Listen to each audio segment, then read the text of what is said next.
Señores, estamos de regreso con el consumidor y nos visita el doctor Volques, mi queridísimo amigo. ¿Cómo está usted, doctor? Todo bien, Un gran Pablo. placer tenerlo en el programa. Qué bueno igual que usted siempre esté presto a venir a ayudarnos, a orientarnos con respecto a estos temas legales.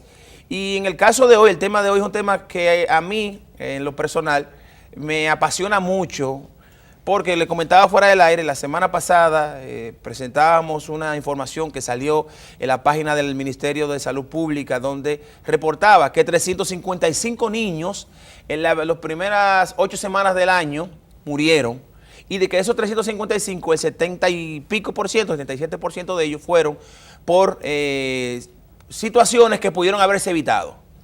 Cuando dice que pueden haberse evitado, yo busco cuáles fueron las causas de la muerte. Dice, bueno, por una sexibacteriana. Sexibacterianas son unas bacterias que se adquieren por falta de higiene, por no lavado de manos, por no usar guantes, por no usar, cuando usamos las tijeras, por ejemplo, para cortar el cordón umbilical, utilizamos la misma tijera en otro embarazo, sin haberla desinfectado, en otro proceso de parto, por no utilizar cloro, ni este tipo de cosas. Estos son negligencias médicas.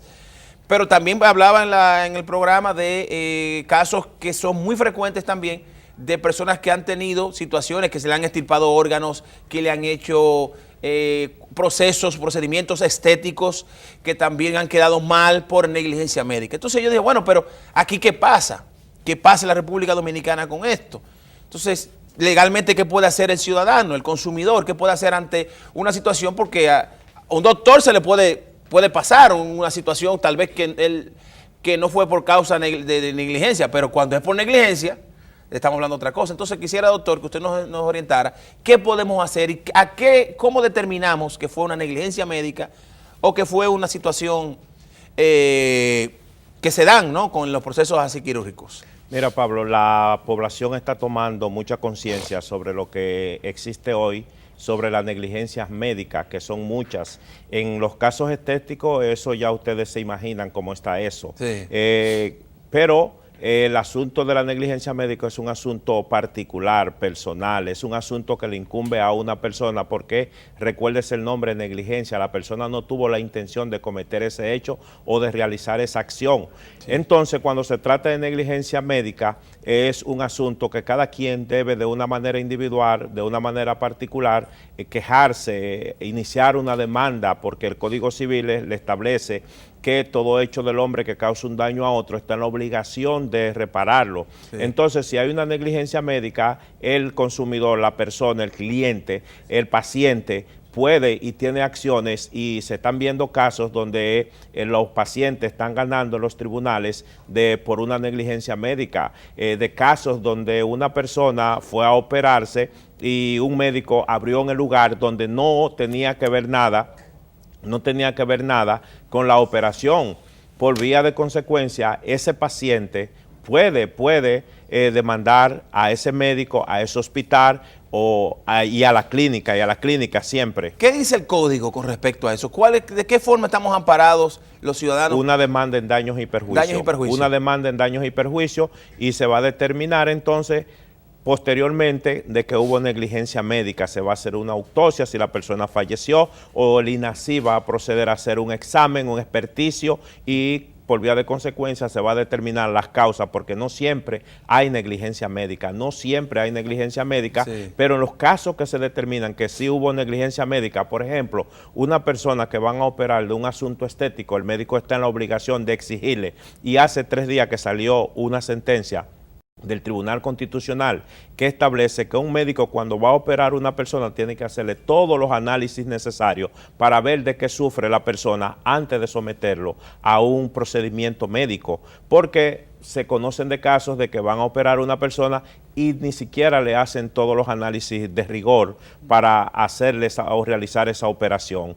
El Tribunal Constitucional dijo que antes de realizarle una operación a una persona o un procedimiento médico, hay que percatarse con análisis, con estudios, de que esa persona está apta para que se le someta a ese procedimiento médico. ¿Quién es que determina? usted hablaba de que hay que determinar si hubo negligencia o no. ¿Quién la determina? Lo determinan las autoridades, como es el INACI, un peritaje. ¿Qué es el INACI? El INACI es el Instituto de Ciencia Forense. Okay. Es adscrito a la Procuraduría General de la República y también Patología Forense. Okay. Son organismos que se encargan después de que un tribunal ordene de hacer lo que se llama una autopsia si la persona falleció o realizar lo que son los exámenes de rigor para ver si ese médico actuó con negligencia o actuó correctamente. Usted sabe que en otros países, yo le comentaba fuera del aire, por ejemplo en Estados Unidos, cuando suceden casos de negligencia médica, por ejemplo en los hospitales que son públicos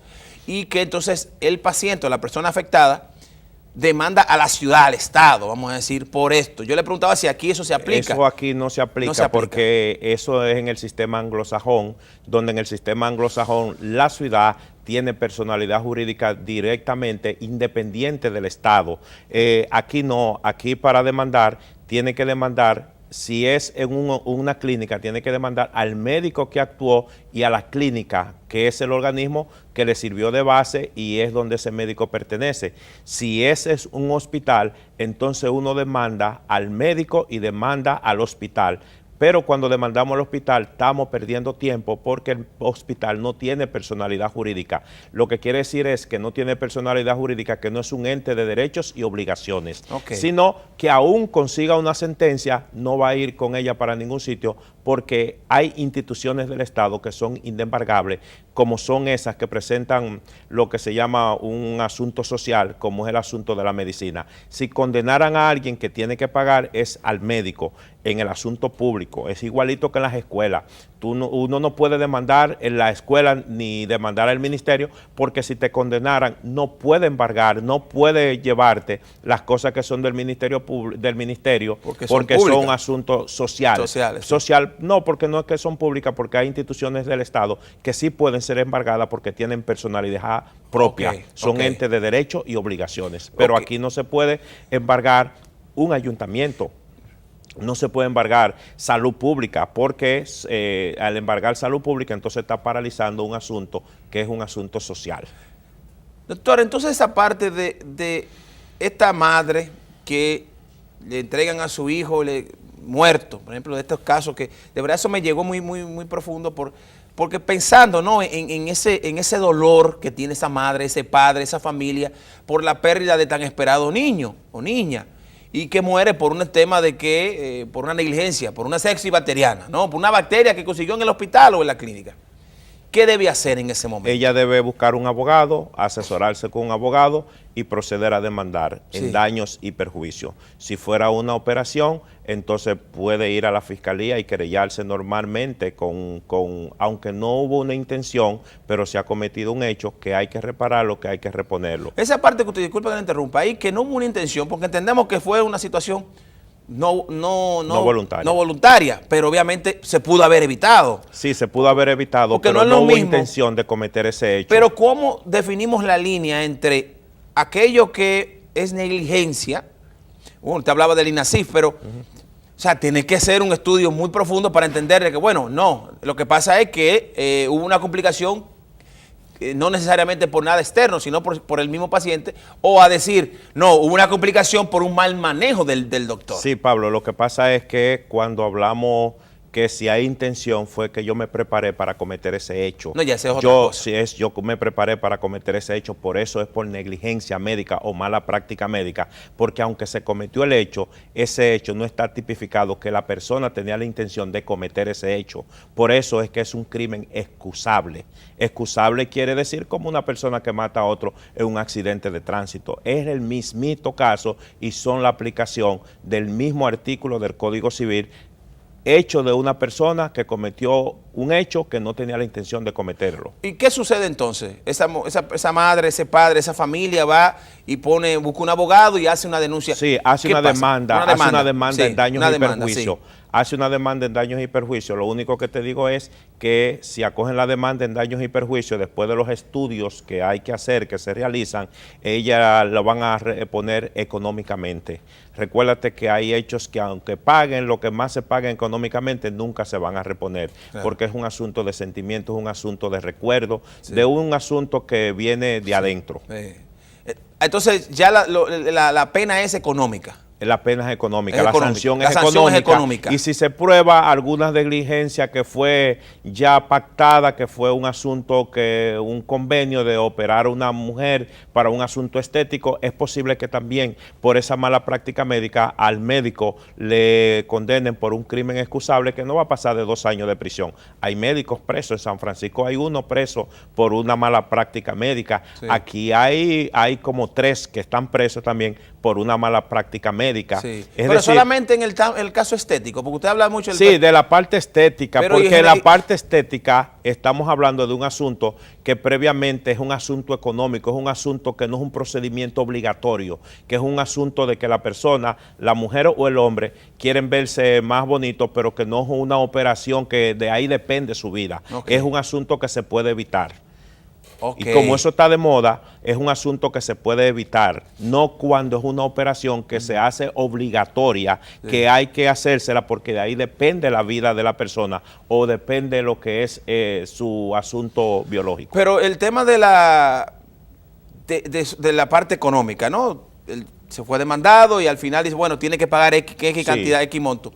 A el profesional en sí, legalmente no hay posibilidad de que se le revoque su licencia al S4. Sí, claro, o sea, claro. Hay una claro. Y más si es reincidente en el tema. Hay casos de esos médicos que están presos. Hay uno famoso por ahí que le revocaron la licencia, que no vamos a decir el nombre, pero sí, que todo el mundo sabe, por mala práctica médica, por negligencia médica. Sí. Lo que pasa es que él tiene un S4 y ese S4 tiene que solicitársele al Poder Ejecutivo de que cancele ese S4 para ejercer, y eso lo hace un juez en una sentencia. Determinar si una persona, si un médico es capaz. ¿Cómo se puede hacer eso? Bueno, eso ya es más... Es un asunto que se sale de lo que es un aspecto legal, sí, sino que los organismos como Salud Pública tienen, claro, sus mecanismos para ellos determinar en sus concursos de oposición para ver quién puede o no puede pasar. ¿Hay gravedad en estos casos? Pero hay casos que son más graves que otros. Sí, claro, hay casos que son más graves que otros. Por ejemplo, una persona que operó, un médico que operó a una persona, y cuando lo opera, la persona fallece, y cuando fallece se le hace la autopsia y dentro le dejaron una pinza, le dejaron gasas, sí, le dejaron materiales. Que eso pasa. Que eso pasa mucho, pasa mucho aquí en cualquier parte del mundo. Yo me acuerdo, ahora que usted dice eso, doctor, y disculpe la interrumpe, cuando mi esposa, cuando nació mi hijo, que a mi esposa le hicieron todo el procedimiento, yo estuve participando, estuve dentro de eso, y veía cómo los dos médicos decían, una gasa, y, sí, y lo cantaban, una tijera, sí, una cosa. Entonces luego, cuando ya van a cerrar, una gasa, o sea, ellos antes de cerrar tenían que cerciorarse, claro, que alguien tomando nota de que, ok, fueron 5 gasas, aquí están las 5 gasas. Todos los instrumentos que se utilizaron estuvieran antes afuera. De cerrar, si faltaba algo, claro, dice, espérate, hay que buscarlo, claro, donde quiera que esté. Claro, porque se da casos donde la persona ha fallecido y cuando le hacen la autopsia, dentro tienen una pinza o tienen una gasa. ¿Y qué pasa entonces en esos casos? Que usted iba en una dirección con eso. Bueno, lo que pasa es que ahí es un asunto grave porque es una negligencia que se pudo haber evitado. Y conlleva lo que se llama que puede haber prisión. Prisión. Cuando hablamos, usted habla de un tema de dinero. De dinero. ¿Cuánto? ¿Qué se puede ganar? No, o sea, ¿qué tanto puede...? No. Y quiero, antes de hacer la pregunta, quiero que entendamos una cosa. No hay un dinero, usted lo decía, yo lo he dicho muchas veces, no hay un peso, ni millones de dólares del mundo, ni de libras esterlinas, claro, ni de euros, que resarza el dolor, la pena de la muerte de un familiar, de un hijo, de un ser querido. Eso no lo resarce nada, eso no hay forma. Pero si hay legalmente, hay una forma de eso es lo que hay. Que eso es lo que hay, entonces, ¿a qué nivel? O sea, ¿qué estamos hablando económicamente? Todo va a depender, Pablo, sencillamente de la persona. ¿De qué persona? ¿De qué persona va a depender? Por ejemplo, una persona joven que tenga 3 hijos, le pasó eso. Esa persona joven ha dejado 3 hijos que va a dejar de mantener, sí, y por vía de consecuencia la remuneración sería mucho mayor que cuando eso le ocurriera a una persona que tenga 90 años. O sea, que no necesariamente, o sea, la relación es con la importancia todo social, vamos a decir, de esta persona o de su familia. Todo va a depender la edad de la persona, va a depender el momento de producción de la persona, va a depender los hijos que tenga, que él tiene que mantener y quienes dependan de él, porque no es lo mismo cuando es una persona que tiene 90 años, que en cualquier momento por edad fallece, a una persona que está justamente en su momento de producción y que él depende, 4 hijos, y que de él depende sus padres también. Todo eso se va a tomar en cuenta. ¿Y a qué niveles económicos? Dígame bueno, cifras. 2 millones, 3 millones, 4 millones, 200,000, 300,000, todo va a depender. ¿Qué es lo más alto que usted ha visto? 8 millones en San Francisco Macorís. 8 millones. Sí, al médico y a la clínica. Cuando hablan de eso, de que bueno, tiene que pagar 8 millones, ¿es que realmente tiene que pagar 8 millones? Claro, tiene que pagar 8 millones porque está condenado a 8 millones. ¿Y si no lo tiene? No es lo mismo cuando le ponen 8 millones de fianza, que son dos cosas totalmente diferentes. Y eso yo creo que usted me lo explique, porque yo nunca lo he entendido. O sea, no le he dado mucha importancia al tema, pero porque nunca he tenido que pagar fianza. Y supongo que si la tuviera que pagar me la prendo. Pero el tema de los 8 millones, si esta persona no lo tiene. Si no tiene de dónde pagar, no hay dónde pagar. Es igual como si... ¿No se pagan? No se pagan, porque es igual que yo tenga un pagaré notarial. Y la gente dice, yo tengo un pagaré notarial. Y yo te digo, es un papel como cualquier otra, si no tiene una garantía, ¿dónde va a cobrar? Si el médico no tiene con qué pagar, es un insolvente, no hay donde pagar, no hay donde cobrar, porque no se puede... ¿Pero perime esa deuda? 20 años, dice el artículo 2262. O sea que durante esos 20 años, si él consigue unos chelitos, yo puedo pagar. Claro, 20 años tiene para ejecutarlo, 20 años. Y si a los 20 años no ejecutó, bueno, pues... Bueno, ya pasó, llegó lo que se llama la prescripción. ¿Prescribe? Prescribe.